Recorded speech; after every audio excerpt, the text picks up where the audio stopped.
Kuruva UP സ്കൂളിൽ science ക്ലബിന്റെയും സാമൂഹ്യശാസ്ത്ര ക്ലബിന്റെയും നേതൃത്വത്തിൽ ചാന്ദ്ര വിജയദിനവുമായി ബന്ധപ്പെട്ടുകൊണ്ട് ക്ലാസ് സംഘടിപ്പിച്ചു. കണ്ണൂർ നോർത്ത് മുൻ AEOയും ശാസ്ത്ര സാഹിത്യ പരിഷത്ത് ജില്ലാ പ്രസിഡന്റുമായ KP പ്രദീപ് കുമാർ ക്ലാസ് നയിച്ചു. കുറുവ പ്രദേശത്തെ മണ്ണിലെ ജൈവാംശം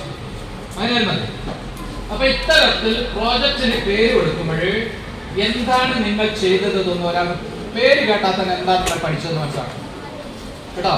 അതുകൊണ്ട് നെല്ലെന്നൊന്നും പേരിടാൻ പാടില്ല. നെല്ലെന്ന് മാത്രം എഴുതുക, അല്ലെങ്കിൽ സമീകൃത ആഹാരം എന്ന് മാത്രം പേരിടാൻ പാടില്ല കേട്ടോ. കൃത്യമായിരിക്കണം, സ്പെസിഫിക് ആയിരിക്കണം പേര്. അതിന് പേര് വലിയ പ്രാധാന്യമുണ്ട് പ്രോജക്റ്റ്. പ്രോജക്റ്റ് ഇട്ടതിന് ശേഷം പ്രോജക്റ്റിന്റെ ഒന്നാമത്തെ പേജിൽ പ്രോജക്റ്റിന്റെ പേരിൽ എഴുതാം. നിങ്ങളുടെ പേരിലായിട്ട് താഴെ എഴുതാം. രണ്ടാമത്തെ പേജിൽ ഒരു ഭാഗത്ത് മാത്രമായിട്ട് എഴുതാനല്ലേ, A4 ഷീറ്റിൽ ഒരു ഭാഗത്ത് മാത്രമായിട്ട് എഴുതാം.